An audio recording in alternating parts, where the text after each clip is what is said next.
Chrissy from Doherty Couplers and Attachments. I'm one of our New Zealand sales team looking after the Bay of Plenty and South. Today I'm going to run you quickly through our new D-Lock tilt coupler and point out some of the new features. The D-Lock coupler range has had a chassis overhaul, making it stronger across the range. The key components are now lighter and stronger. We've increased the size of the locking cylinders and added additional springs and jaw stops. This has once again separated the D-Lock range from the rest. This particular model is the DHT 140.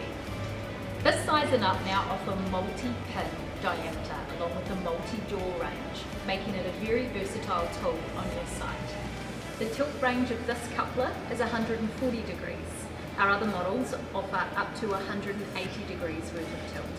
The actuator is a simple two-moving component design, triple sealed with exceptional holding force. With it being the heart of your tilt coupler, you know you can rely on it. Across the D-Lock range, there are no daily grease points, saving you time and money to get the most out of your investment. That's the D-Lock tilt coupler for you in a nutshell. It comes with a 2-year industry-leading warranty or 3,000 hours, whichever occurs first.